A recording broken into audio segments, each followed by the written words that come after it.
नमस्कार। प्रतियोगी परीक्षाओं के इस विशेष कार्यक्रम में आप सभी का स्वागत है। मैं पुनः एक बार आपको कहूँ कि यहाँ पर जो विशेष कार्यक्रम चलाया जा रहा है, जिसे हम प्रतियोगी परीक्षाओं के माध्यम से हम किसी न किसी एक अच्छे पद पर जा सकते हैं, उसमें हिंदी की जो विशेषता है और हिंदी के जो विषय हैं, उसे लेकर टी-सैट के माध्यम से यह कार्यक्रम आप तक पहुँचाया जा रहा है। इसलिए मैं तहे दिल से टी-सैट कार्यक्रम का भी मैं शुक्रगुजार हूँ।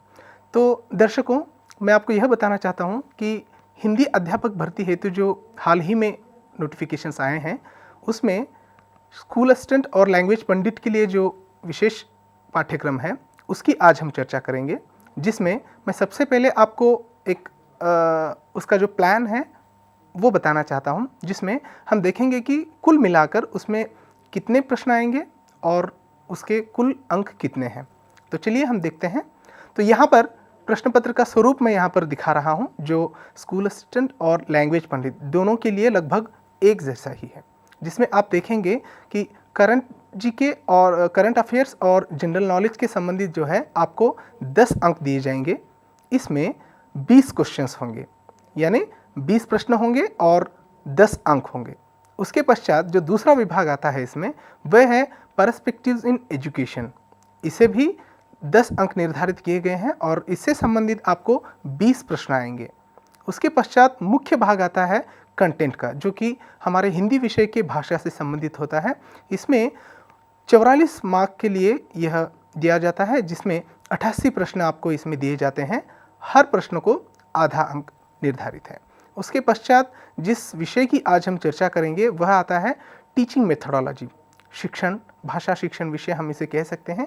इसमें 16 अंक निर्धारित किए गए हैं, जो 32 प्रश्नों के रूप में इसे हम लोग देख सकते हैं। ऐसा अगर हम कुल देखें तो कुल मार्क्स जो है आपके अंक 80 होंगे और नंबर ऑफ क्वेश्चंस जो है 160 होंगे। तो यह हुआ पूर्ण रूप से प्रश्न पत्र का स्वरूप। तो हम आगे बढ़ते हैं। इसमें आज हम पहले विभाग में जो चर्चा कर रहे हैं वह है हिंदी मेथोडोलॉजी, जिसे हम भाषा शिक्षण कहते हैं। किसी भी परीक्षा के दौरान भाषा शिक्षण या फिर खासकर अध्यापक भर्ती केस में यह विषय जो है महत्वपूर्ण विषय रखता है, क्योंकि भाषा शिक्षण से संबंधित जो प्रश्न हैं, यदि हम पिछली परीक्षाओं के अगर प्रश्न देखें, उसका अगर अवलोकन करें, तो यह आपको अंदाज़ा लग जाएगा कि मतलब इस विभाग से आपको किस प्रकार से प्रश्न पूछे जा सकते हैं। मेरी कोशिश यही रहेगी कि यहाँ पर जो है अधिक से अधिक सामग्री आप तक पहुँचाकर इसे अच्छा से अच्छा आप तक प्रेषित करें। तो चलिए हम आगे बढ़ते हैं। तो भाषा विभाग में आपको सबसे पहले जो है इसका मूल रूप क्या है, मैं आपको एक बार बता देना चाहता हूँ। इसमें कुल मिलाकर 6 विभाग हैं, जिसमें आप देख सकते हैं पहला विभाग है भाषा, जिसमें अर्थ, परिभाषा, महत्व, प्रकृति और स्वरूप, इस विषय पर आपको गहन अध्ययन किया जाएगा। उसके पश्चात दूसरा जो विभाग आता है वह है हिंदी भाषा शिक्षण। इसमें प्राथमिक, माध्यमिक और उच्च माध्यमिक स्तर पर हिंदी की क्या विशेषताएं हैं, हिंदी का शिक्षण इन स्तरों पर किस प्रकार से किया जाता है, इस पर महत्वपूर्ण विभाग बताया जाएगा। उसके पश्चात यहाँ पर शिक्षण में भाषा कौशलों का महत्व करके एक विभाग दिया गया है, जो बहुत ही महत्वपूर्ण माना जाता है। उसके पश्चात शिक्षण उद्देश्यों का वर्गीकरण, पाठ्यपुस्तक, मूल्यांकन की धारणा, ऐसे कुल मिलाकर 6 विभागों में यह आपको सिलेबस या पाठ्यक्रम निर्धारित किया गया है। तो उसके चलते हम जो है आज इसके पहले विभाग यानी हिंदी भाषा शिक्षण में, जो कि मेथोडोलॉजी का यह विभाग आता है, इसमें जो पहला इकाई है, पहली इकाई में आज हम हिंदी भाषा शिक्षण से संबंधित आज हम जानकारी प्राप्त करेंगे। तो यहाँ पर जितने भी मतलब श्रोता हैं या फिर इस कार्यक्रम के माध्यम से जो देखने वाले व्यूवर्स हैं, मैं उनको एक बात खास तौर पर बताना चाहता हूँ कि यहाँ पर दी जाने वाली जो सामग्री है, अधिक से अधिक आपको बिना वर्तनी दोषों के देने की कोशिश की जा रही है। यदि किसी कारणवश कुछ त्रुटियाँ रह जाती हैं तो यह मेरी ही मतलब कमी समझी जाएगी। दूसरे विभागों में इसकी पुनरावृत्ति न हो, इसकी विशेष ध्यान रखा जाएगा। तो चलिए हिंदी भाषा शिक्षण के जो विभाग हैं उसमें हम अर्थ डालते हैं। भाषा जो है उसका अर्थ सबसे पहले हमें समझ लेना चाहिए। भाषा शब्द की उत्पत्ति जो है संस्कृत शब्द के भाष धातु से बनी है और इसका अर्थ होता है बोलना अथवा कहना। विशेषकर ध्यान दीजिए, भाषा जो शब्द है वह संस्कृत की भाष धातु से बना है और इसका अर्थ होता है बोलना अथवा कहना। हम अपनी वाणी से जो कुछ भी सार्थक रूप में कहते हैं वह भाषा है। मैं आपको बता देना चाहता हूँ कि जैसे हम बात करते हैं या फिर कोई श्रोता सुनता है तो उनके बीच जो संभाषण की जो प्रक्रिया हो रही है वह हम मुख से द्वारा या फिर अपने मुंह से बोलते हैं, हम श्रोता जो है उसे कानों से सुनते हैं। तो इन दोनों के बीच में जो संवाहिका है उसकी भी यहाँ पर महत्वपूर्ण भूमिका निभाई जाती है। इसलिए कहा जाता है कि हम अपनी वाणी से जो भी कुछ बोलते हैं या सार्थक रूप में जो कहते हैं वह भाषा होती है। ऐसा नहीं कि मतलब केवल हम जो बोलते हैं वही भाषा हो। यहाँ पर एक शब्द विशेषकर ध्यान रखा गया है, वह है सार्थक रूप में, यानी हमारे मुख विवर से निकलने वाली जो शब्दावली है या फिर हम किसी को कुछ कहना चाहते हैं तो वह सार्थक हो। निरर्थक शब्दों की संरचना जो है वो भाषा कदापि नहीं कही जाएगी। इसलिए सार्थक जो रूप होता है, सार्थक शब्दों का वह रूप या फिर वह क्रम जिससे कुछ पता चले या फिर जिसे कुछ पूछ रहे हैं इसकी हमें जानकारी प्राप्त हो। इसलिए सार्थक रूप में जो हम कहते हैं हमारे मुख विवर से या फिर अपने मुंह से जो बोलते हैं उसे हम लोग जो है भाषा कहते हैं। तो यह भाषा लगभग संसार में जितने भी मतलब जीवित प्राणी हैं उन सभी की ये भाषा है। इसलिए यहाँ पर जो है मैं विशेष रूप से बल देना चाहता हूँ कि हम भाषा जो बोलते हैं उसमें कुछ क्रमवार रूप से शब्दों का विशेष योगदान होता है। यदि हम भाषा में अपने मुख विवर से जो बताई जा रही बोली है उसे यदि हम निश्चित रूप से सार्थक शब्दों में अगर नहीं रख सकते हैं तो वो भाषा नहीं कही जाएगी। इसलिए संकेतों के माध्यम से भी भाषा दे सकते हैं, हम किसी को कुछ समझा सकते हैं या फिर बोलने के माध्यम से भी हम कुछ समझा सकते हैं, सिंबलिक रिप्रेजेंटेशन के माध्यम से भी हम जो है किसी को हम समझा सकते हैं, बशर्ते कि उस भाषा के जानकार वे अगले श्रोता हो या फिर जो भी हो वो होने चाहिए। तो चलिए आगे बढ़ते हैं हम लोग इसी प्रकार। तो भाषा व्यक्ति के मन, विचारों और भावों की अभिव्यक्ति या विचार विनिमय का साधन है। तो जैसे हमने कहा कि मतलब भाषा जो है हम अपने मुंह से निकलने वाली सार्थक शब्दों का वह समूह है जो हमारे मतलब व्यक्ति के मन के विचारों और भावों की अभिव्यक्ति या विचार विनिमय का साधन है भाषा। यानी हम किसी से कुछ बात करना चाहते हैं, हम दोनों के बीच में जो संभाषण सार्थक रूप से वहाँ पर स्थापित करना चाहते हैं, तो इसलिए हमारी जो भाषा है वह विचार विनिमयों की और एक दूसरे के भावों को समझाने की या समझने की, आदान प्रदान करने की यह जो है विशेष भाषा हम लोग इसको कह सकते हैं। इसलिए संसार में जितने भी प्राणी मात्र हैं उन सभी को यह भाषा उतनी ही आवश्यकता है जितनी कि सभी को यह उतनी ही मात्रा में दी जानी चाहिए। तो बढ़िए आगे बढ़ते हैं हम लोग। भाषा के दो रूप होते हैं, एक मौखिक भाषा और दूसरी लिखित भाषा। जैसे हम कक्षा में बात करते हैं छात्रों के सामने या फिर कोई वक्ता भाषण देता है श्रोताओं के सामने, तो वह है मौखिक भाषा। और दूसरा एक रूप होता है वह लिखित भाषा। जितने भी वेद ग्रंथ हो, जितना भी साहित्य हो, चाहे वो किसी भी भाषा का हो, वो पूरा का पूरा जो है लिखित भाषा के रूप में वह हम मुद्रित करके रख सकते हैं। मौखिक भाषा कुछ हद तक हम स्मरण में रख सकते हैं और कुछ हद के बाद उसे हम भूल जाते हैं, लेकिन लिखित भाषा जो है पीढ़ियों से जो है यह संजो कर रख सकते हैं और इसका संग्रहण हम लोग बहुत ही आसानी से कर सकते हैं। इसलिए भाषा के दो रूप होते हैं, मौखिक भाषा और लिखित भाषा, यह अपने आप में महत्वपूर्ण है। तो जो परीक्षार्थी हैं यह कार्यक्रम सुनते हुए वे अपने आप से मतलब प्रश्न बनाने की एक विधि अपनाएं। जैसे भाषा के कितने रूप होते हैं या हो सकते हैं, ऐसा भी प्रश्न आ सकता है। यदि पिछले कुछ परीक्षाओं की अगर हम प्रश्न पत्र देखें तो जितने सरल प्रश्न हैं वे थोड़े से नहीं आ रहे हैं। जैसे मैंने अभी कहा कि मतलब भाषा के कितने रूप होते हैं, इतना सरल प्रश्न तो नहीं आते हैं। इसलिए मौखिक भाषा और लिखित भाषा को लेकर जितने भी मतलब हम प्रश्न बारीकी से बना सकते हैं उसे हम बनाकर यदि रखेंगे तो मैं समझता हूँ आपको आसानी होगी, है ना। तो चलिए आगे बढ़ते हैं हम लोग। भाषा की परिभाषा क्या हो सकती है? हमने भाषा का शाब्दिक अर्थ जाना, भाषा किसे कहते हैं यह तो हमने जान लिया। उसकी परिभाषाओं को अब हम देखेंगे। तो महर्षि पतंजलि की जो परिभाषा है वो कुछ इस प्रकार से है, जो वाणी में व्यक्त होती है उसे भाषा कहते हैं। बहुत ही सरल रूप से इन्होंने परिभाषा दी है कि जो वाणी में व्यक्त होती है उसे भाषा कहते हैं। मतलब हम जो बोल रहे हैं, बोलने के माध्यम से जो अगला जो व्यक्ति है वो हमारी भाषा को समझ सकता है, जो अभिव्यक्ति हो रही है उसे हम भाषा कहते हैं। यह है महर्षि पतंजलि के अनुसार दी गई परिभाषा। दूसरी एक परिभाषा हम लोग देखते हैं कामता प्रसाद गुरु। ये मैं समझता हूँ हिंदी के जितने भी संबंधित दर्शक हैं या फिर जानकार हैं उनको कामता प्रसाद गुरु पता होंगे ही, उनके बारे में आप जानते ही होंगे। व्याकरण की जो महत्वपूर्ण पुस्तक है इन्हीं के द्वारा दी गई है और बहुत ही अपने आप में विशिष्ट ऐसी किताब है। तो उनके द्वारा भी भाषा की परिभाषा दी गई है जो कुछ इस प्रकार है। वे कहते हैं, भाषा वह साधन है जिसके द्वारा मनुष्य अपने विचार दूसरों पर भली भांति प्रकट कर सकता है और दूसरों के विचार स्वयं स्पष्टतया समझ सकता है। मतलब भाषा ऐसा एक साधन है जिसके माध्यम से मनुष्य यानी कोई भी प्राणी मात्र हो वो जो है अपने जो मन के विचार है, अपने मन के जो भाव है वो दूसरों पर भली भांति प्रकट कर सकता है। जैसे मुझे भोजन करना है, यह जो वाक्य मैंने कहा, मतलब इससे मेरे मन में जो विचार है वो किसी दूसरों पर मैं प्रकट कर रहा हूँ और वो भी सरल माध्यम से।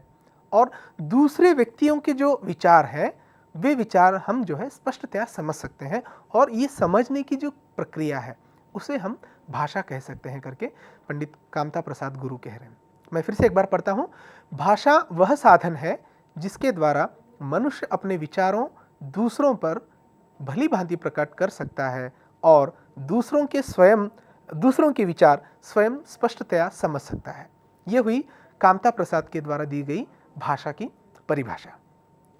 तो जैसे जैसे हम इस विषय में जा रहे हैं वैसे वैसे भाषा के जो परिभाषाएं हैं उसके जो अर्थ हैं वो हमें जो है समझते हुए जा रहे हैं, उसका जो विशेष रूप है वो हमें पता चल रहा है। तो चलिए ऐसे आगे बढ़ते हैं। भाषा की परिभाषा में एक और विशेष वक्ता है, वे हैं डॉक्टर बाबूराम सक्सेना। वे भी हिंदी के महान ऐसे साहित्यकार हैं। साथ साथ भाषा विज्ञान में इनका महत्वपूर्ण योगदान है। इनकी कई किताबें, साहित्यिक किताबें और सैद्धांतिक किताबें यहाँ पर हैं जो कि एक अध्येता के रूप में सभी को पढ़ना ज़रूरी मैं समझता हूँ।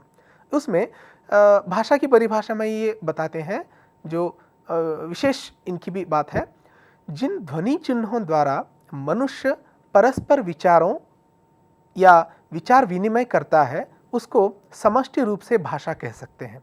मैं फिर से एक बार पढ़ रहा हूँ, दोहरा रहा हूँ। जिन ध्वनि चिन्हों द्वारा मनुष्य परस्पर विचार विनिमय करता है उनको समष्टि रूप से भाषा कहते हैं। तो महर्षि पतंजलि हो, बाबूराम सक्सेना हो या फिर कामता प्रसाद गुरु हो, लगभग इन तीनों की जो परिभाषाएं हैं वो लगभग एक ही जैसे हैं। हाँ, थोड़ा सा शब्दों का अदला बदल यहाँ पर किया गया है।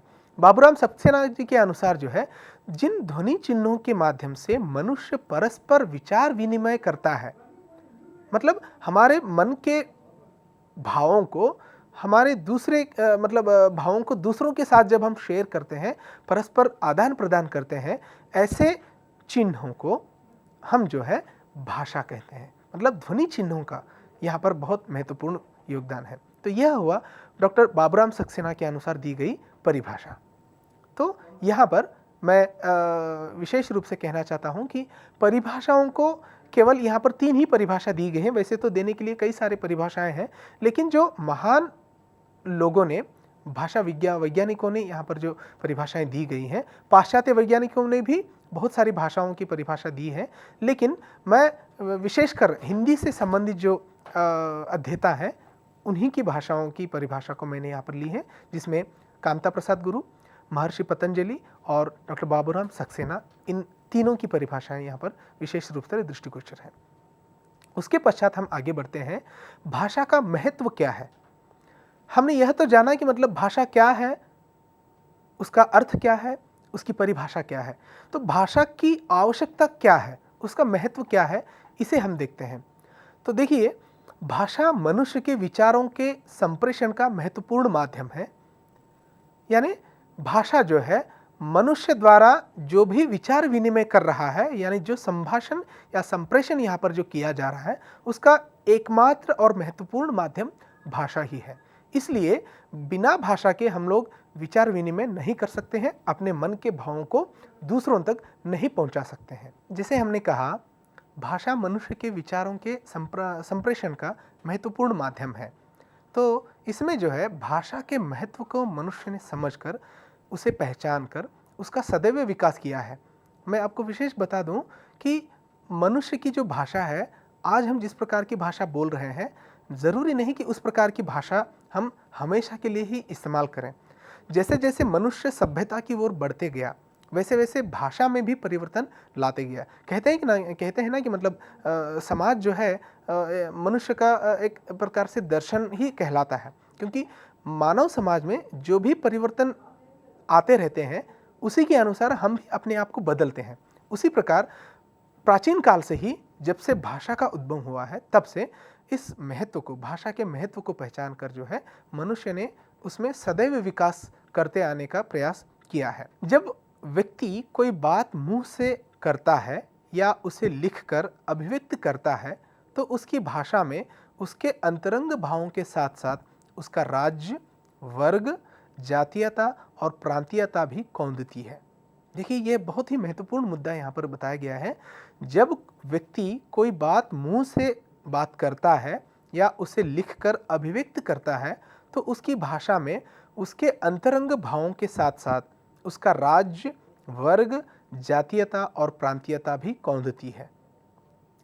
यह बात समझने की बहुत ज़रूरी है, क्योंकि हम जिस प्रदेश से बिलोंग करते हैं या फिर हम जिस प्रदेश के रहने वाले हैं या फिर निवासी हैं, हम उसी के द्वारा या फिर उस प्रादेशिक भाषा के द्वारा ही, हमारे द्वारा बताई गई उस भाषा के माध्यम से हमारा जो राज्य है, हमारा जो वर्ग है, हमारी जो जातीयता है और जो प्रांतीयता की विशेषताएं जो है, ये सब हमारी भाषा के माध्यम से बोलते समय हम लोग आसानी से जो है उसमें पहचान सकते हैं। इसीलिए जब कोई दूसरे राज्य का व्यक्ति, मान लीजिए हम तेलुगु स्टेट के रहने वाले हैं, दूसरे वाले किसी नॉर्थ इंडियन का हो या फिर किसी दूसरे प्रदेश का अगर व्यक्ति आकर हमारे सामने बातचीत करता है, तो उसकी शब्दावली को देखकर हम तुरंत पहचान लेते हैं कि ये फलाना राज्य का रहने वाला या फिर ये फलाने राज्य के निवासी हैं करें। तो ये कैसे पता चलता है? मतलब हमारे द्वारा जो बातें हो रही हैं, तो जो भी हो, चाहे वो लिखित रूप से हो या फिर मौखिक रूप से हो, तो इसके माध्यम से जो है हमारे संपूर्ण राज्य, हमारे वर्ग, जातीयता और हमारी जो प्रांतीयता है, उसकी जो विशेषताएं हैं, वो ऑटोमेटिक से ही उसमें जो है हम प्रस्फुटित हो जाती हैं। इसलिए भाषा का इसलिए भी महत्व है कि हम न केवल अपनी भाषा को बात करते हैं, बल्कि हमारे राज्य का भी हम प्रतिनिधित्व करते हुए हम उसमें बात कर सकते हैं। इसलिए भाषा का महत्व जो है कुछ ज़्यादा ही है। तो नरेश मेहता जो हिंदी के विशेष साहित्यकारों में से माने जाते हैं, उनके अनुसार भाषा का महत्व कुछ इस प्रकार से है। उनका कहना है, जिसका जितना जीवन का सूक्ष्म प्रयोजन होगा, उसे उतनी ही सूक्ष्म, विकसित या संस्कारी भाषा की आवश्यकता होगी। अतः भाषा का संस्कारित होना अनिवार्य प्रक्रिया है। मैं फिर से दोहरा रहा हूँ, नरेश मेहता के अनुसार जिसका जितना जीवन का सूक्ष्म प्रयोजन होगा, मतलब जितना उसका जो एम्बिशन होगा, जितना बारीक लक्ष्य होगा, उसे उतनी ही सूक्ष्म और विकसित या संस्कारी भाषा की आवश्यकता होगी। हाँ, इसलिए भाषा का संस्कारित होना अनिवार्य है। तो नरेश मेहता के अनुसार जो बात कही गई है, हमारे जीवन का जो लक्ष्य होता है, उस लक्ष्य के प्राप्ति तक पहुंचने के लिए हमारी भाषा और हमारा जीवन जो लक्ष्य निर्धारित करता है, हम हमारे लक्ष्य के अनुसार ही हमारी भाषा की जो संरचना है, उसका जो संस्कार है, उसका जो विकास है, हमें उतना ही सूक्ष्म करना चाहिए जितना हमारे जीवन का लक्ष्य सूक्ष्म होगा। वरना भाषा अगर संस्कारित नहीं है, तो हम उस भाषा का प्रयोग नहीं करते हैं। इसलिए जिस परिसर में, जिस एरियाज़ में जितनी मतलब शास्त्र शुद्ध भाषा बोली जाती है, उन लोगों की जो भाषा होती है, उसी के अनुसार वो भी संस्कारित माने जाते हैं। इसलिए जो स्लम एरियाज़ में जो लोग पले बड़े हुए हैं, उनकी भाषा थोड़ी सी निचले दर्जे की मानी जाती है एज़ कम्पेयर टू उच्च श्रेणियों की भाषा, क्योंकि उनके द्वारा बताए जाने वाली जो भाषा है, उसके जो शब्द हैं, उसका जो प्रयोजन है, उसके जो अर्थ निकलते हैं, वे जो है उतने ही मतलब शास्त्रीय होते हैं जितना उनका रहन सहन शास्त्र होता है। यह मैं ऐसा बिल्कुल नहीं कह रहा हूँ कि मतलब जो स्लम एरियाज़ में होते हैं उनकी भाषा न मानने वाली हो, उनके द्वारा भी, उनके माध्यम से भी हम कुछ न कुछ समझ सकते हैं। इसलिए लेकिन हमारे जीवन का लक्ष्य जितना मतलब महत्वपूर्ण होगा, जितना सूक्ष्म होगा, उतना ही हमारे जो भाषा है उतनी ही संस्कारित होगी। तो चलिए हम आगे बढ़ते हैं। भाषा के महत्व में दूसरी बिंदु मैं आपको बताना चाह रहा हूँ, वह है अतः इन सभी प्रमाणों को देखने के बाद हम इस नतीजे पर पहुँचते हैं कि मनुष्य भाषा का मनुष्य भाषा का महत्व सिर्फ उसकी अभिव्यक्ति क्षमता या संप्रेषण क्षमता में ही नहीं, बल्कि व्यक्ति, जाति, संस्कृति को प्रतिबिंबित करने की क्षमता में भी है।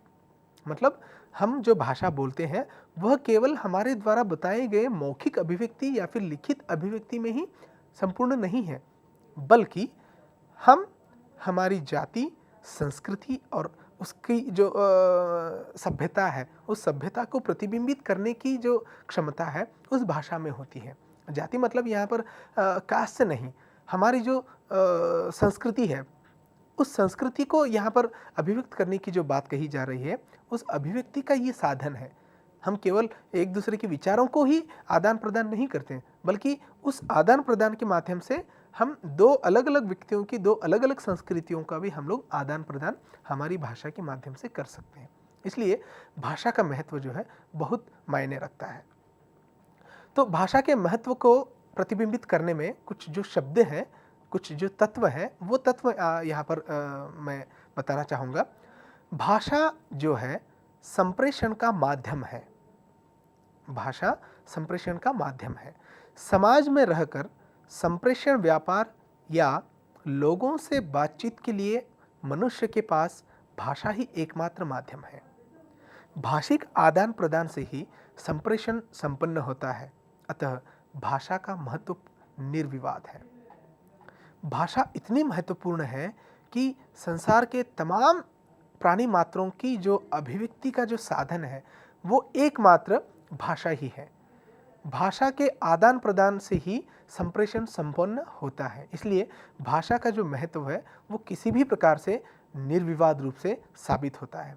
और इसका जो माध्यम है वो हम इस प्रकार से कुछ समझ सकते हैं। जैसे आप लोग देख सकते हैं, एक वक्ता है, कुछ बोल रहा है और उसका जो बोलने का जो ये है, उसका जो अभिव्यक्ति का जो माध्यम है वो हम श्रोता बनकर यहाँ पर सुन सकते हैं।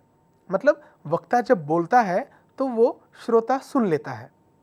उसके पश्चात श्रोता द्वारा दिए गए जो रिप्ले हैं या फिर उसके प्रति में जो बताई गई बातें हैं वह वक्ता फिर से उसे ग्रहण करता है और जैसे ही मतलब श्रोता के द्वारा वो बात कही गई है और वक्ता सुनकर फिर वह उसका संबंध या फिर उसके द्वारा पूछे गए, उसके द्वारा बताए गए बातों को वो जब रिएक्ट होता है वो फिर श्रोता सुन लेता है और फिर से जो है उस वक्ता जो है उसका आंसर प्रतिबिंबित करता है। मतलब इसके माध्यम से हम ये समझ सकते हैं कि वक्ता और श्रोता के बीच जो संभाषण कला जो हो रही है, संप्रेषण की जो बातें चल रही है, यह हम इस छोटे से आकृति के माध्यम से हम लोग समझ सकते हैं। मतलब ये एक प्रकार से साइक्लिक प्रोसेस है। मतलब मैं कुछ पूछ रहा हूँ या फिर मैं कुछ बात बता रहा हूँ, उसे आप सुनकर उसके प्रत्युत्तर में जो आप उत्तर मुझे देते हैं वह मैं ग्रहण करता हूँ। ग्रहण करने के पश्चात फिर उसके संदर्भ में जो मुझे बात कहनी होती है वो मैं कहकर जो है अपनी बात की अभिव्यक्ति वहाँ पर सामने रखता हूँ। मतलब यह जो संप्रेषण का जो माध्यम है वो वक्ता और श्रोता के माध्यम से एक प्रकार से चेन के माध्यम से, साइक्लिक प्रोसेस के माध्यम से यह चलता है। तो यहाँ पर प्रश्न इस प्रकार से भी मतलब आने की संभावना है कि भाषा जो है वह संप्रेषण का माध्यम है और संप्रेषण के माध्यम में किन दो लोगों का महत्वपूर्ण योगदान होता है। उसमें कई सारे आपको पर्याय दिए जाएंगे, वक्ता, श्रोता या फिर कोई दूसरे। तो हमें जो है इस भाषा को प्रैक्टिकली, मतलब इस विषय को प्रैक्टिकली अगर हम समझें तो किसी भी संप्रेषण के माध्यम में हमें दो महत्वपूर्ण बिंदु होते हैं, वे हैं वक्ता और दूसरा श्रोता। और इन्हीं के संपूर्ण माध्यम से जो है हमारा ये संबंध या हमारी जो भाषा की जो प्रवृत्ति है, भाषा की जो महत्वपूर्ण बातें हैं वो आगे। तो हम भाषा के जो तत्व है उसकी चर्चा कर रहे थे। उसमें भाषा संप्रेषण का मुख्य साधन है। उसके पश्चात जो तत्व है वह है शैक्षणिक महत्व। इसमें देखिएगा, मनुष्य को सभ्य व पूर्ण बनाने के लिए शिक्षा ज़रूरी है और सभी प्रकार की शिक्षा का माध्यम भाषा ही है। मतलब मनुष्य को सभ्य बनाने में भाषा का महत्वपूर्ण योगदान है। उसे न केवल सभ्य बल्कि उसे परिपूर्ण मनुष्य के रूप में शिक्षा बहुत ज़रूरी है। और शिक्षा जो है, हम किसी भी माध्यम की शिक्षा हो उसे केवल और केवल भाषा के माध्यम से ही हम उसे दे सकते हैं। शैक्षिक अनुसंधान के इसमें हो या फिर पाठशाला में हो या फिर किसी अन्य विभाग में हो, बिना शिक्षा के हम लोग उसमें कार्य नहीं कर सकते। और ये जो शिक्षा का जो माध्यम है वह भाषा में ही संपन्न होता है। इसलिए भाषा का जो महत्व है वो शैक्षणिक दृष्टि से भी काफ़ी महत्वपूर्ण माना जाता है। उसके पश्चात इसमें जो साहित्य, विज्ञान, अर्थशास्त्र, सभ्यता आदि सभी क्षेत्रों में प्रारंभिक से लेकर अधिकतम शिक्षा तक सभी स्तरों पर भाषा का महत्व है। ऐसा नहीं कि मतलब केवल हिंदी भाषा ही, केवल हिंदी का साहित्य ही नहीं। मतलब भाषा के महत्व को स्पष्ट करने के लिए हम विज्ञान से संबंधित भाषाओं को भी ले सकते हैं, विषयों को ले सकते हैं, अर्थशास्त्र से संबंधित विषयों को भी ले सकते हैं, सभ्यता से संबंधित जितने भी मतलब बातें की गई हो, उन सभी में केवल और केवल भाषा का ही महत्वपूर्ण योगदान हमें दिखाई देता है। क्योंकि किसी भी साहित्य हो या फिर किसी दूसरी भाषा के साहित्य को यदि हम पढ़ते हैं तो वो उस भाषा के मूल को समझते हुए ही हम पढ़ते हैं। इसलिए भाषा का महत्व जो है बहुत ही बात अपने आप में मायने रखता है। तो चलिए आगे बढ़ते हैं। जीवन के सभी क्षेत्रों में किताबी शिक्षा हो या व्यावहारिक शिक्षा, वह भाषा के द्वारा ही प्राप्त की जा सकती है। तो दर्शकों, मैं आपको यह बात बताना चाहता हूँ कि भाषा जो है, चाहे वो किताबों के माध्यम से दी जाने वाली हो या फिर व्यावहारिक रूप से हमारे आसपास के अड़ोस पड़ोस में जो व्यावहारिक शिक्षा दी जाती है, या फिर घर में ही जो हमारा पहला शिक्षण संस्थान हम लोग कहते हैं, वहाँ पर दी जाने वाली भाषा जो है वह सभी के जीवन के क्षेत्र में उपयोग में आने वाली भाषा है। इसलिए जीवन के सभी क्षेत्रों में दी जाने वाली जो भाषाएं हैं वे जो है अपने आप में महत्व रखती हैं। इसलिए भाषा जो है, चाहे वो किताबी हो या फिर व्यावहारिक शिक्षा हो, वह केवल हम भाषा के माध्यम से ही दे सकते हैं। जैसे पूर्व में गुरुकुलाज होते थे, तक्षशिला जैसे जो शिक्षा के जो केंद्र थे, तब हमारी जैसे पाठ्यपुस्तकों की वहाँ पर प्रचलन नहीं था। इसलिए केवल वहाँ पर जो शिक्षार्थियों को या फिर छात्रों को जो शिक्षा दी जाती थी वो अपने गुरुओं द्वारा मौखिक रूप से दी जाती थी। तो वह भी जो है भाषा के माध्यम से। इसलिए भाषा का जो महत्व है वो बहुत ही अहम भूमिका निभाती है। तो चलिए हम आगे बढ़ते हैं। दार्शनिक चिंतन, भाषा की जो महत्वपूर्ण बात है वो है दार्शनिक चिंतन। अब दार्शनिक चिंतन क्या होता है? तो देखिए, विश्व के हितों को ध्यान में रखते हुए चिंतन मनन गहराई से किया जाता है, वह दार्शनिक चिंतन कहलाता है। मतलब दार्शनिक चिंतन मतलब हमारा जो संसार है, हमारा जो संपूर्ण विश्व है, उस विश्व को हम बेहतर से बेहतर कैसे बना सकते हैं, इसके लिए जो सतत चिंतनशील है, सतत मननशील जो व्यक्ति हैं, चाहे वो साहित्यकार हों, चाहे वो शास्त्रज्ञ हों या फिर कोई भी हो, तो यह जो गहन अध्ययन जो है, वह अध्ययन जो है दार्शनिक चिंतन कहलाता है। जातीय समष्टि का सार इसी चिंतन या दर्शन में होता है, जो एक पीढ़ी से दूसरी पीढ़ी को भाषा द्वारा उत्तराधिकार में प्राप्त होता है। मतलब हम जो भाषा को अभिव्यक्त करते हैं या फिर उसे लिखित रूप से संजो कर रखते हैं, वह आने वाली पीढ़ियों को हम उसे एक उपहार के रूप में दे सकते हैं। मतलब हमारी सभ्यता, हमारी संस्कृति, इन सभी को जो है हम भाषा के माध्यम से दार्शनिक रूप से इसको हम हमारे आने वाली पीढ़ियों को ये दे सकते हैं। उसके पश्चात भाषा का महत्व इसमें है कि नए आविष्कारों, शोधों की अभिव्यक्ति भाषा ही है। कैसे? तो चलिए देखते हैं। विश्व में विज्ञान से लेकर भाषा विज्ञान तक सभी क्षेत्रों में नए नए आविष्कार व शोध होते रहते हैं, ये हम तो सभी जानते हैं। इनमें अध्ययन और शोध लेखों के लिए नए नए शब्द या पारिभाषिक शब्द रचे जाते हैं। यह सब भाषा से ही संभव होता है, जिससे सामाजिक वैज्ञानिक विकास की अभिव्यक्ति होती है। मतलब समाज में जितने भी नए नए आविष्कार हो रहे हैं और उन आविष्कारों के लिए जो महत्वपूर्ण चीज़ें हैं, वह चाहे वो पारिभाषिक शब्दावली हो या फिर नए नए शब्द हो, वे सब जो है भाषा के माध्यम से ही हम उसमें नए रूप से लागू कर सकते हैं। मान लीजिए हिंदी में कहा जाता है कि पारिभाषिक शब्दावली की कमी है, तो इसमें जो बढ़ोतरी होती है उसमें नए नए शब्दों को हम लोग गढ़ते हैं। नए नए शब्दों की दार्शनिक रूप से, वैज्ञानिक रूप से चिंतन मनन गहन अध्ययन करके जो है उसमें हम एक नया शब्द उसमें लेते हैं। तो ये जो नए शब्द हैं वो भाषा के माध्यम से ही आते हैं। इसलिए भाषा का महत्व जो है बहुत ही उपयुक्त सा लगता है और उसकी गरिमा जो है बहुत ही महत्वपूर्ण है। भाषा का महत्व सृजनात्मकता में भी है। भाषा का महत्व तथ्यात्मक व सूचनात्मक प्रयोगों के अतिरिक्त सृजनात्मक व रसात्मक प्रयोग में भी देखा जा सकता है। सृजनात्मक प्रयोगों में भाषा माध्यम या साधन मात्र नहीं रहती, बल्कि उनका आधार और अभिरूप बन जाती है।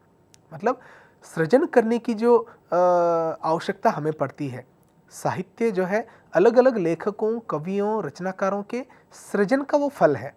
मतलब सृजन करना मतलब अपनी ओर से कुछ नया लिखना। समाज को अच्छे से अच्छे बनाने के लिए हमारे द्वारा जो लिखा जाता है, वो जो है सृजन कहलाता है। सृजन करना, नए निर्माण करना। तो ये जो सृजन की जो कला है वह भाषा के माध्यम से ही हमें मिल सकता है। आप उत्तम से उत्तम कविता लीजिए, कहानी लीजिए या फिर साहित्य की कोई भी विधा लीजिए, वह भाषा के माध्यम से ही उसकी अभिव्यक्ति हम लोग कर सकते हैं। इसलिए सृजनात्मक विषयों में भी जो है भाषा का महत्व है। शिक्षित समाज, यह भाषा के तत्व का एक दूसरा अंग है। भाषा एक सामाजिक संपत्ति भी है, जिससे शिक्षित समाज का भी विकास, नवनिर्माण संभव हो सकता है। मतलब भाषा एक सामाजिक संपत्ति भी है। प्रत्येक समाज में, हम जिस समाज में विचरण करते हैं, हम जिस समाज में रहते हैं, उस समाज की जो अभिव्यक्ति करने की जो पद्धति है वो भाषा से है। इसलिए समाज का एक अविभाजित ऐसा एक संपत्ति हम भाषा को कह सकते हैं। उससे किसी भी, मतलब शिक्षित समाज हो या फिर अशिक्षित समाज हो, उसके विकास और नवनिर्माण की, मतलब उसके निर्माण की हम लोग कामना कर सकते हैं। उसी प्रकार इसमें कई बातें आती हैं। मैंने जो महत्वपूर्ण मुद्दे थे उन्हीं को लेने की कोशिश की है, जो कि आपके लिए महत्वपूर्ण हो सकते हैं। उसके अंतर्गत संस्कृति सभ्यता का भी संरक्षण हम भाषा के माध्यम से करते हैं। मतलब शिक्षित समाज के विकास के लिए, सर्जन के लिए या सृजनात्मकता के लिए, नए नए आविष्कारों के लिए, संस्कृति सभ्यता की रक्षा करने के लिए, संरक्षण करने के लिए भाषा का महत्व उपयोगी सिद्ध होता है। इसलिए भाषा में जो महत्वपूर्ण गुण निहित होते हैं वे हमारे समाज और हमारे संपूर्ण प्राणी मात्र को एक विकसित दिशा की ओर लेकर जाने के लिए यहाँ पर ये बात कही गई है। तो चलिए हम आगे बढ़ते हैं। भाषा की प्रकृति क्या हो सकती है? तो देखिए, भाषा जो है पैतृक संपत्ति है। मतलब एक पीढ़ी से दूसरी पीढ़ी तक पहुँचने वाली यह भाषा है। इसमें है भाषा पैतृक संपत्ति है। पिता की भाषा पुत्र को पैतृक संपत्ति के रूप में प्राप्त होती है। इसका मतलब कतई नहीं कि मतलब एक जो बच्चा है, एक जो छात्र है, वह 1-2 वर्ष की अवस्था से अन्य देशों में पाला जाता हो। मान लीजिए किसी दूसरे देश में वो पला बड़ा हो। इसका यह कतई अर्थ नहीं कि वो अपनी मातृभाषा को या फिर पैतृक भाषा को न बोल सकता हो। यह अनायास रूप से होने वाली घटनाएं हैं। हम भले ही दूसरे राज्य में रहते हों या फिर दूसरे देश में रहते हों, लेकिन हमारी जो घर में जो कि हम किसी भी बच्चा का वो पहला शैक्षिक इंस्टीट्यूट कहा जाता है, इसमें हम जो आंतरिक रूप से जो बातें करते हैं उसके माध्यम से वह छात्र जो है, वह बालक जो है, वो अपनी भाषा को समझ सकता है, बोल सकता है, रचनाएं भी लिख सकता है बड़े होने पर। इसलिए भाषा जो है पैतृक संपत्ति है। और यह जो है किसी दूसरे बालकों को अपने पिता के माध्यम से या फिर अपने परिवार के माध्यम से पैतृक संपत्ति के रूप में उसको प्राप्त होता है। यदि पैतृक भाषा संपत्ति होती तो भारतीय बालक भारत से बाहर कहीं भी रहकर बिना प्रयास के हिंदी भाषा समझ और बोल लेता है। यानी यदि पैतृक भाषा संपत्ति होती हो तो बालक भारत से बाहर किसी भी अन्य देशों में क्यों न हो, वहाँ रहकर बिना किसी प्रयास के ही वह अपनी भाषा को समझ लेता है और बोल भी लेता है। उसके पश्चात आता है भाषा अर्जित संपत्ति है। अर्जित करना मतलब कमाना। मानव अपने चारों ओर के समाज और वातावरण से भाषा सीखता है। भारत में जन्म लिया हुआ बालक इंग्लैंड में रहकर इसलिए अंग्रेजी बोलने लगता है क्योंकि उसके चारों ओर अंग्रेजी का वातावरण रहता है। अतः स्पष्ट है कि भाषा आसपास के लोगों से अर्जित की जाती है और इसीलिए यह अर्जित संपत्ति है। भले ही हम किसी दूसरे राज्य में रहने गए हों और हमारी राज्य की कोई मातृभाषा या अपनी कोई मातृभाषा हो या फिर उस राज्य की कोई आधिकारिक भाषा हो, हम उसी के जानकार हैं। और मान लीजिए हम किसी दूसरे अन्य प्रदेश में गए हों, लेकिन हम उन दूसरे प्रदेशों में रहकर भी हम उस भाषा को समझ सकते हैं, बोल सकते हैं कालांतर में। यह कैसे संभव हो सकता है? क्योंकि हमारे आसपास में जो बातें हो रही हैं, हमारे आजू बाजू में अड़ोस पड़ोस में जो बातें लोग कर रहे हैं, उनके शब्दों को हम लोग समझते हैं और उन्हीं शब्दावली को हम लोग ग्रहण करके उन्हीं के द्वारा टूटी फूटी भाषा में ही क्यों ना हो, हम उसको समझ सकते हैं। मतलब मान लीजिए परीक्षा में ऐसे प्रश्न आने की संभावना है कि एक बालक भारत से बाहर या फिर अपनी मातृभाषा से अजानकर, मतलब अपनी मातृभाषा न जानने वाले ऐसे प्रदेश में जाकर जब रहता है तो उसके लिए नई भाषा सीखना संभव है या नहीं है? तो यह ज़रूर ही संभव है, क्योंकि वह उन भाषा के शब्दों को, उसके अर्थ को भले ही मतलब तुरंत न सही कालांतर में समझ लेता है और उसके माध्यम से वो उस भाषा को भी सीख सकता है, ग्रहण कर सकता है। इसलिए भाषा जो है पैतृक संपत्ति के साथ साथ अर्जित संपत्ति भी है, उसे हम सीख सकते हैं, उसको हम अर्जित कर सकते हैं। उसके साथ हम आगे बढ़ते हैं। भाषा सामाजिक वस्तु भी है। सामाजिक वस्तु इसलिए कि हम समाज में रहते हैं, समाज में जो सभ्यता संस्कृति है उसे हम ग्रहण कर लेते हैं। तो इसके अंतर्गत यह बात बताई जा रही है कि भाषा पूर्णता और आदि से अंत तक समाज से संबंधित है, उसका विकास समाज में ही होता है। तो प्रश्न यह है कि व्यक्ति भाषा का सृजन कहाँ से करता है, और इसका एकमात्र उत्तर है समाज से। इसलिए समाज एक सामाजिक संस्था है, क्योंकि यह भाषा कहाँ से जन्म लेती है और भाषा का निर्माण या फिर उत्पत्ति कहाँ से होती है।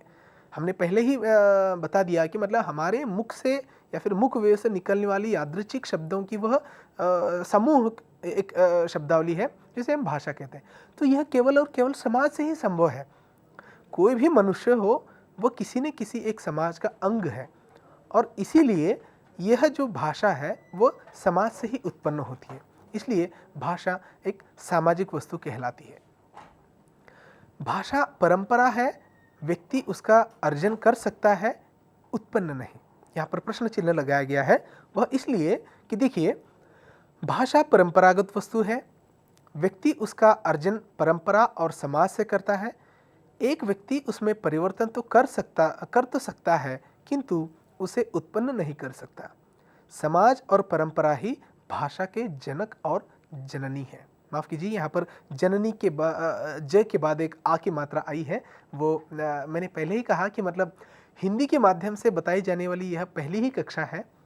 वर्तनी दोषों को न होने का हम लोग बहुत कटाक्ष से पालन कर रहे हैं। फिर भी यदि संभव मतलब गड़बड़वश अगर कुछ रह जाता है तो मैं समझ सकता हूँ कि मतलब इसे आप उतना मतलब गंभीरता से नहीं लेंगे। हालांकि एक एक मात्राओं से भी शब्दों के अर्थ बदल जाते हैं, लेकिन उसके लिए मैं खासकर दिलगिरी व्यक्त करता हूँ। ये जो है जननी है, मतलब समाज और परंपरा ही भाषा के जनक और जननी है। इसलिए भाषा एक व्यक्ति जो है उसमें परिवर्तन तो कर सकता है, किंतु उसे उत्पन्न नहीं कर सकता करके यहाँ पर इसलिए कहा गया है कि परंपरागत जो भाषा है वह एक वस्तु है, व्यक्ति उसका अर्जन और परंपरा में उसका सृजन करता है, लेकिन एक व्यक्ति उसमें परिवर्तन तो कर सकता है किंतु उसे उत्पन्न नहीं कर सकता। उत्पन्न नहीं करना मतलब हम उसका प्रोड्यूस नहीं करना, ऐसी बात नहीं है। मतलब जो मूल भाषा है उसके अर्थ में या फिर कालांतर में उसके जो पुराने अर्थ होते हैं उसमें कुछ नया हम जोड़ सकते हैं, मतलब हम उसमें परिवर्तन आसानी से कर सकते हैं। इसलिए भाषा जो है महत्वपूर्ण सिद्ध होता है। और दूसरा जो यहाँ पर बिंदु रखा गया है वो है भाषा अनुकरण द्वारा होता है। आप सभी को मतलब यह बात पता ही होगा कि मतलब छोटा बालक आप उसे भाषा विज्ञान माफ़ कीजिए, हाँ, साइकोलॉजी में, भाषा विज्ञान में आप अच्छे से पढ़ सकेंगे कि मतलब हम जो भी सीखते हैं अधिक से अधिक उसे हम अनुकरण के द्वारा सीखते हैं। अनुकरण के कई सारे सिद्धांत भी आप साइकोलॉजी में देख सकेंगे। जैसे भाषा को हम अनुकरण के द्वारा सीखते हैं। शिशु के समक्ष माँ जो कहती है बालक उसे समझता है और धीरे धीरे उसे स्वयं सीखने का प्रयास करता है। इसीलिए अरस्तु ने कहा है अनुकरण मनुष्य का सबसे बड़ा गुण है। अरस्तु का इस कथन को आप थोड़ा सा ध्यान से पढ़िएगा। अनुकरण मनुष्य का सबसे बड़ा गुण है। हो सकता है कि मतलब एक बात कही गई हो या फिर एक वाक्य देकर आपको प्रश्न पूछा जाएगा, जैसे अनुकरण मनुष्य का सबसे बड़ा गुण है, यह कथन निम्न में से किनके द्वारा कहा गया है। बहुत सारे आपको ऑप्शन दिए जाएंगे, अरस्तु, शेक्सपियर, प्रेमचंद, कोई भी दे सकते हैं। तो आपको यह जो परिभाषाएं हैं या फिर किसी महान व्यक्ति के द्वारा कही गई जो महत्वपूर्ण बातें हैं, महत्वपूर्ण बिंदुओं को जो है आप उसको ध्यान रखना चाहिए। मतलब हम हमारे घर में जो माताएं जो बात करती हैं उसका अनुकरण बालक बहुत ही बारीकी से करते हैं और धीरे धीरे उन बातों को या फिर उन शब्दों को उच्चरित करने का या फिर बोलने का वो प्रयास करते हैं और इसी प्रकार से वो नई नई भाषाओं को सीख सकते हैं। तो इसके साथ हम यह कह सकते हैं कि भाषा जो है अनुकरण के द्वारा हम लोग सीख सकते हैं और सीखा जाता है। भाषा का अर्जन अनुकरण द्वारा होता है। इसमें यह भी हम बता सकते हैं कि भाषा चिर परिवर्तनशील है, भाषा का कोई अंतिम रूप नहीं है, सभी भाषाओं की एक भौगोलिक सीमा होती है और प्रत्यक्ष भाषा की अपनी संरचना होती है। मतलब भाषा जो है सदैव परिवर्तनशील होती है। ज़रूरी नहीं कि आज हम जो भाषा कर रहे हैं जिस समाज में रहकर एक 10 साल के बाद वही भाषा हम लोग करेंगे, ऐसी बात नहीं है, क्योंकि भाषा जो है हमेशा परिवर्तन होते रहता है और ये ज़रूरी है। जैसे प्रवाहित होने वाली पानी की जो शुद्धता हम परख सकते हैं आसानी से, उसी प्रकार भाषा जो है जैसे जैसे परिवर्तन होते रहती है वैसे वैसे उसके अंदर जो छिपी सुंदरता है हम उसे देख सकते हैं। इसलिए साहित्य के माध्यम से जो नए नए विधाओं को हम लोग पढ़ते रहते हैं, उन विधाओं में शब्दों का प्रयोग ज़रूरी नहीं कि मतलब प्रेमचंद के ज़माने में जो कहानियाँ लिखी जाती थी उनका जो टेक्स्ट था, उनका जो टेक्सचर था, वो ज़रूरी नहीं कि आज के कहानीकारों में भी हो। भले ही मतलब वो एक ही प्रकार की कहानी लिख रहे हों, लेकिन दोनों की भाषा, दोनों की अभिव्यक्ति का जो माध्यम है वो अलग होता है। इसलिए कहा जाता है कि भाषा हमेशा जो है परिवर्तनशील होती है और भाषा के कोई भी अंतिम रूप नहीं होता है। इसलिए उसका जो स्वरूप है, उसके स्वरूप में हमेशा बदलाव हम लोगों ने देखा है। इसके लिए भाषा की जो विधाएं, साहित्य की जितनी भी विधाएं हैं, उन विधाओं को हम लोग उदाहरण के रूप में ले सकते हैं। जैसे एक कविता के माध्यम से हम कोई बात कह सकते हैं, तो उसी कविता को दूसरे भाषा के माध्यम से कोई दूसरा कवि उसको संप्रेषित कर सकता है दूसरों के सामने। इसलिए भाषा का कोई भी रूप जो है परिपूर्ण और अंतिम रूप नहीं होता है और सभी भाषाओं की एक अपनी अपनी सीमा होती है, उसकी भौगोलिक सीमाएं होती हैं, उसी के दायरे में वो जो है अपनी बात को आगे बढ़ाते हैं। क्योंकि हम जैसे कबीर की जो भाषा है उसे हम सधुकड़ी या फिर खिचड़ी भाषा कहते हैं, क्योंकि वो जिस प्रदेश से भी गुजरते हैं या फिर जिस प्रदेश में भी वे जाते हैं वहाँ की शब्दावली को वो अडॉप्ट कर लेते हैं और इसी के कारण उनकी दोहों में, उनकी रचनाओं में जो है हम लोग कई प्रकार की कई अलग अलग प्रदेशों की भाषा को हम लोग शब्दों को हम उसमें देख सकते हैं। इसलिए भाषा की जो है भौगोलिक सीमा भी होती है ठीक है, और उसका हम लोग इस्तेमाल कर सकते हैं। और प्रत्येक भाषा की अपनी संरचना होती है। तो भाषा का स्वरूप क्या हो सकता है? अभी तक हमने भाषा, उसका अर्थ, उसकी परिभाषाएं, हाँ, उसके तत्व, ये सब हमने देखा। तो मतलब उसका स्वरूप क्या हो सकता है? तो देखिए, जब भारत में ही दर्जन भाषाएं हैं या बोली जाती हैं, तब संस्कार की भाषाओं की गिनती या गणना कौन कीजिए? फिर से मैं माफ़ी चाहता हूँ कि यहाँ पर वर्तनी दोष है। टंकन करते समय कुछ दोषों का हम लोग सामना कर रहे हैं। कोशिश यही रहेगी कि मतलब ऐसे दोष न हों, फिर भी यह अपनी ही कमज़ोरी समझता हूँ मैं। इसलिए यहाँ पर मैं दोहरा रहा हूँ फिर से, जब भारत में ही दर्जनों भाषाएँ बोली जाती हैं, भारत बहुभाषिक देश हम लोग कहते हैं। यहाँ पर कई सारे धर्मों के लोग यहाँ पर रहते हैं और अपनी अपनी संस्कृति की वो परिपालन करते हैं। इसलिए एक भारत में ही ऐसी कई भाषाएं बोली जाती हैं, तो विश्व में कितने सारी भाषाएं बोली जाती हैं और इसकी गणना कौन कर सकता है? फिर भी भाषा का जो स्वरूप है थोड़ी थोड़ी दूर पर बदलता रहता है। मतलब हम एक प्रदेश से दूसरे प्रदेश को जैसे जाते हैं तो वहाँ की भाषा, वहाँ का स्वरूप, उसके बोलने का चाल चलन, हाँ, वहाँ के शब्द, ये सब ऑटोमेटिकली बदल जाते हैं। इसी संदर्भ में एक बड़ी ही मतलब अच्छी बात कही गई है। बात नहीं बल्कि वो एक कहावत है, और वो कहावत इस प्रकार है, कोस कोस पर पानी बदले 10 कोस पर बानी। ध्यान से पढ़िए, कोस कोस पर पानी बदले 10 कोस पर बानी। हर 20 मील पर भाषा बदल जाती है। यही भाषा का स्वरूप है। इसीलिए हमने कहा कि मतलब भौगोलिक परिस्थितियों के अनुसार भाषा, उसका कुछ भौगोलिक रूप होता है और उसकी कुछ सीमाएं होती हैं। उस सीमा से बाहर, बियॉन्ड द लिमिट, जब वो चले जाती है तो उसमें उसके स्वरूप में जो है बदलाव हम लोग आसानी से देख सकते हैं। इसलिए कोस कोस पर पानी बदले 10 कोस पर बानी करके ये जो मुहावरा प्रचलित आया है, मतलब आप देखिए, आप इसको उदाहरण के रूप में प्रैक्टिकली भी करके देख सकते हैं। एक प्रदेश से हम दूसरे, एक ज़िले से दूसरे ज़िले में जब हम चले जाते हैं तो वहाँ की संस्कृति, वहाँ की सभ्यता, वहाँ के लोग, वहाँ का रहन सहन, ये पूरे प्रकार से बदल जाता है और उसी के अनुसार भाषा के बदलाव भी हम लोग उसमें देख सकते हैं, परिलक्षित कर सकते हैं। इसलिए भाषा का स्वरूप जो है यहाँ पर हम लोग यहाँ पर इस प्रकार से देख सकते हैं कि यहाँ पर हमेशा जो है बदलाव हम देख सकते हैं। तो इसका स्वरूप जो है क्या है, ये हम देखेंगे कुछ इस प्रकार। मूल भाषा, मूल भाषा को हम प्राचीन भाषा भी कह सकते हैं। इन्हीं भाषाओं के माध्यम से परिस्थितियों के कारण आज की भाषाएं प्रकट हुई हैं। मूल भाषाएं आधुनिक भाषाओं की जननी है। तो भाषा के स्वरूप में हम लोग यह देख रहे हैं कि मूल भाषा किसे कहते हैं। मैं फिर से दोहरा रहा हूँ, श्रोतागण कृपया ध्यान से देखें। मूल भाषा को हम प्राचीन भाषा कहते हैं। इन्हीं भाषाओं के माध्यम से परिस्थितियों के कारण आज की भाषाएं प्रकट हुई हैं और मूल भाषाएं आधुनिक भाषाओं की जननी है। मतलब मूल भाषा जो होती है, भाषा और बोली में जो अंतर आता है वो हम आगे पढ़ेंगे ही, लेकिन मूल भाषाएं जो है आधुनिक भाषाओं की जननी कहती हैं।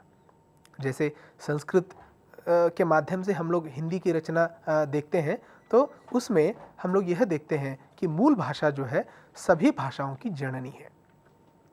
मातृभाषा भी इसका एक स्वरूप है। मातृभाषा से अभिप्राय है माँ से सीखी हुई भाषा। प्रायः हम सभी इस बात से सहमत होंगे कि बच्चा माँ से बोली सीखता है, भाषा नहीं। मतलब हम बच्चा जब अपनी माँ के द्वारा बताई गई शब्दावली को ध्यान में रखकर, बोली हुई भाषाओं को ध्यान में रखकर जो सीखता है, वह भाषा नहीं बल्कि वो बोली है। माँ के द्वारा, अनुकरण के द्वारा सीखी गई भाषा को क्या कहते हैं, या फिर सीखी गई उस संरचना को क्या कह सकते हैं? बोली, भाषा या संबंधित भाषा, कुछ भी ऐसे ऑप्शन दिए जा सकते हैं। तो हमें जो है प्रश्नों को ध्यान से पढ़कर उसको सीखना है। इसलिए बालक की मातृभाषा उसकी क्षेत्रीय भाषा कहलाती है। इसलिए मातृभाषा का संबंध भी इसमें महत्वपूर्ण माना जाता है। इसलिए गांधी जी ने कहा है कि मनुष्य के मानसिक विकास के लिए मातृभाषा उतनी ही आवश्यक है जितनी कि बच्चे के शारीरिक विकास के लिए माता का दूध। यह कोटेशन कई बार परीक्षाओं में आया है कि मतलब मनुष्य के मानसिक विकास के लिए मातृभाषा उतनी ही आवश्यक है जितना कि बच्चे के शारीरिक विकास के लिए उसकी माता का दूध। तो यह वक्तव्य या फिर यह कथन निम्न में से किस विद्वान ने कहा है? तो इसलिए थोड़ा सा ध्यान से पढ़िएगा। आप जब ऐसे कथनों को पढ़ते हैं, परिभाषाओं को पढ़ते हैं, तो उसे थोड़ा सा हमेशा के लिए याद रखने की ज़रूरी समझता हूँ। उसके पश्चात है प्रादेशिक भाषा। किसी विशिष्ट प्रदेश में प्रयोग में लाई जाने वाली भाषा प्रादेशिक भाषा कहलाती है। शिक्षा आयोग, जिसे हम कोठारी आयोग कहते हैं, उनके अनुसार बालकों को त्रिभाषाएं पढ़ाई जाए जिसमें एक प्रादेशिक भाषा भी हो। मतलब जब हम अगले इसमें बात करेंगे तो कोठारी आयोग भी आएंगे, त्रिभाषा सूत्र भी आएगी, ठीक है। तो यहाँ पर केवल एक बात याद रखना है कि मतलब भाषा का जो स्वरूप है वो प्रादेशिक भाषा भी होता है, मातृभाषा भी एक होता है और साथ साथ मूल भाषा में भी उसका होता है। जैसे प्रादेशिक भाषाओं में उत्तर प्रदेश, बिहार, मध्य प्रदेश आदि राज्यों की प्रादेशिक भाषा हिंदी है। इसकी कई बोलियां भी हैं, जैसे ब्रज, अवधी, भोजपुरी आदि। हाँ, इसलिए प्रादेशिक भाषा भी भाषा का एक स्वरूप ही होता है। उसके पश्चात है राष्ट्रभाषा। इससे तो हम सभी लोग परिचित ही हैं। राष्ट्र निर्माण एवं भावात्मक एकता के लिए एक राष्ट्रभाषा का होना आवश्यक है। इसलिए राष्ट्रभाषा राजकीय कार्यों तथा सार्वजनिक कार्यों में प्रयुक्त की जाती है। हिंदी में राष्ट्रभाषा के पद पर पदासीन होने का समस्त गुण है। इसलिए हम यह मतलब थोड़ा सा विवाद का विषय है कि मतलब राष्ट्रभाषा हिंदी है या नहीं। मैं उस विवाद में तो नहीं जाऊंगा, लेकिन राष्ट्रभाषा कहलाने की एकमात्र ऐसी भाषा है वो है हिंदी। इसलिए उसके प्रसारण में जो है जो भाषाएं आगे आती हैं, इसलिए हिंदी एकमात्र ऐसी भाषा है जिसे हम राष्ट्रभाषा कह सकते हैं। वे पूरे गुण इसमें निहित है। उसके पश्चात आती है अंतर्राष्ट्रीय भाषा, और इसका गौरव हम अंग्रेजी को आज हम देख सकते हैं। जिस भाषा के माध्यम से एक देश के लोग या एक देश दूसरे देशों के साथ विचारों, व्यापारों आदि का आदान प्रदान करते हैं, उसे अंतर्राष्ट्रीय भाषा कहते हैं। जैसे इंटरनेशनल लैंग्वेज हम लोग इसे कहते हैं। एक देश के लोग जब दूसरे देश में चले जाते हैं तो उनका जो संवाद है, उनकी जो अभिव्यक्ति का जो माध्यम है, वो उसी एक महत्वपूर्ण भाषा के रूप में होता है, और वह भाषा है अंग्रेजी भाषा। आज इसे वो गौरव प्राप्त है। उसके बाद सांस्कृतिक भाषा भी भाषा का स्वरूप के रूप में आता है। यह प्राचीन भाषा किसी जाति की सभ्यता, संस्कृति, कला, ज्ञान, व्यवहार, आचार विचार आदि की प्रतीक है। भारत में ऐसी भाषा संस्कृत है। उसी प्रकार यूरोप में ऐसी भाषाएं ग्रीक एवं इटाली हैं या लैटिन है। इन भाषाओं का सांस्कृतिक महत्व विश्व इतिहास की अनमोल निधि है। मतलब हमारी जो सभ्यता है, जो संस्कृति है, हमारे समाज में कलाएं हैं, ललित कलाएं हैं, उन सभी को संजो कर रखने में सांस्कृतिक भाषा का महत्वपूर्ण योगदान होता है। इसलिए सांस्कृतिक भाषा के रूप में हमें संस्कृत भाषा का यह जो है संबंध प्राप्त हुआ है। उसके पश्चात आदर्श भाषा भी यहाँ पर ली जाती है। किसी भाषा में जो नई भाषाएं हो सकती हैं, उदाहरण के रूप में भाषा भाषी क्षेत्र में कई बोलियां हैं। इनमें जो बोलियां होती है उसमें व्याकरण, काव्य, लोकप्रियता आदि के आधार पर वह आदर्श भाषा बन जाती है, और ये आदर्श भाषा आज हम खड़ी बोली के रूप में इस्तेमाल कर रहे हैं। किसी सीमित क्षेत्र में उपभाषा बोली कहलाती है। बोली भाषा का ही एक रूप है। बोली परिष्कृत एवं लोकप्रिय होकर भाषा का रूप ग्रहण करती है। और इसके पश्चात बोली के जो विशेष वर्तमान रूपों में हम जो देखते हैं, उसका रूप हम ऐसे इस प्रकार से कह सकते हैं कि उसे हम और विभाजन नहीं कर सकते। उसके साथ साथ उच्चरित भाषा और लिखित भाषा के भी भाषा के स्वरूप के रूप में हम लोग इसको देख सकते हैं। तो दर्शकों, हमने इस विभाग में भाषा, उसकी उत्पत्ति, उसकी परिभाषा, उसके स्वरूप, यह सब हम लोगों ने गहन से देखने की कोशिश की है। दूसरे अगले अंक में हम फिर से एक नए विषय के साथ मिलेंगे। तब तक के लिए धन्यवाद, नमस्कार।